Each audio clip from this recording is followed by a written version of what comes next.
রাজবাড়ীতে ঐতিহ্যবাহী কের পূজায় অংশ নিলেন মুখ্যমন্ত্রী ডক্টর মানিক সাহা।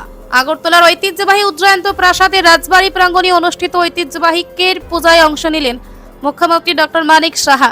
প্রাচীন রীতীয় ধর্মীয় আচার অনুষ্ঠান মেনে অনুষ্ঠিত এই পূজায় তিনি উপস্থিত থেকে রাজ্যে শান্তি সমৃদ্ধি ও সর্বাঙ্গীন মঙ্গল কামনা করেন। ত্রিপুরার অন্যতম প্রাচীন ঐতিহ্যবাহী এই কের পুজো বাস্তু দেবতা তথা রাজ্যের রক্ষাকর্তা কেরের উদ্দেশ্যে নিবেদিত। পুজোয় কোনো প্রতিমা ব্যবহার করা হয় না।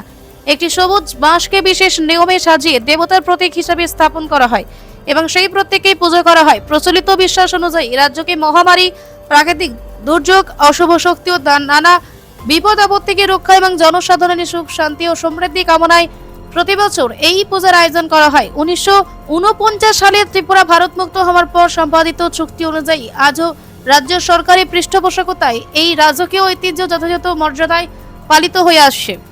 এখন এটা ত্রিপুরার ঐতিহ্যবাহী পূজা, কের পূজা, এবং আমরা একদম যখন ছোট ছিলাম তখন থেকেই এই কের পূজা তার যে অনুভূতি এবং তার যে বিষয় আমরা জানি সবাই, এবং ককবরক ভাষায় কেরের অর্থই হচ্ছে একটা গণ্ডি দেওয়া, অর্থাৎ এই গণ্ডির বাইরে কেউ যেতেও পারবে না এবং বাইরের থেকেও কেউ ভিতরে ঢুকতে পারবে না, এরকমটাই ছিল। এখানে প্যালেস কম্পাউন্ড, ত্রিপুরার এখানে যে প্যালেস কম্পাউন্ড আছে, আগে সারা ত্রিপুরাতেই হতো, এখন এই প্যালেস কম্পাউন্ডে হতো। তারপর আস্তে আস্তে সময়ের তালে তালে দেখা গেছে এখন ঠিক রাজবাড়ির ভিতরে একটা পার্টিকুলার একটা জায়গায় এখানে ব্যারিকেড দেওয়া আছে, গণ্ডি দেওয়া আছে, তো সেখান থেকে কেউ বাইরেও আসতে পারবে না, ভেতরেও আসতে পারবে না, যেতে পারবে না। এবং মেইন হচ্ছে এটা বাস্তু পূজা।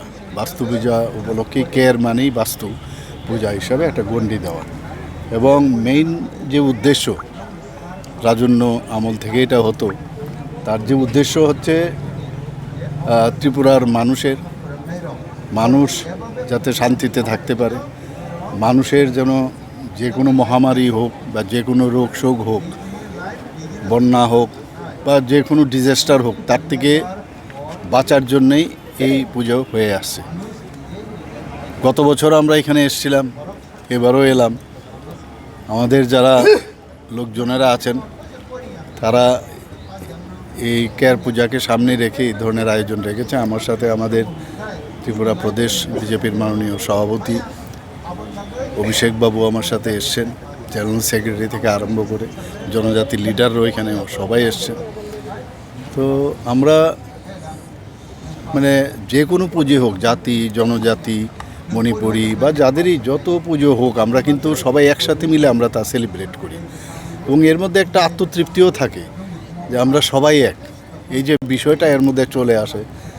আগে কিন্তু কেয়ার পূজায় আমরা এখন এখানে আমাদের সরকার আসার পর থেকে যেভাবে জনজাতি পুজো বা রাজন্য আমলের যেসব পুজো বা তাদেরকে সম্মান দেওয়া, সেটা কিন্তু আগে আমরা দেখিনি। আমরা আসার পর থেকে কিন্তু সেটা করছি। গত বছর আপনারা নিশ্চয়ই ছিলেন এখানে, তো আমরা সাড়ম্বরে এই পুজো আমরা পালিত করেছি। আজকে আমি এই কেয়ার পুজো উপলক্ষে সমস্ত ত্রিপুরাবাসীকে আমি শুভেচ্ছা জানাবো, এবং আমরা সবাই মিলে একসাথে আমরা মাননীয় প্রধানমন্ত্রীজি যে কথাটা বলেন যে সবকা সাথ সবকা বিকাশ, বিশ্বাস আর তার প্রয়াস, আমরা সবাই মিলে একসাথে থাকবো, সবাই আমরা সুখে শান্তিতে থাকবো, সেই আহ্বান জানিয়ে আমার ইচ্ছা আছে এবং ভগবানের কাছে আমি সেই প্রার্থনাই করব।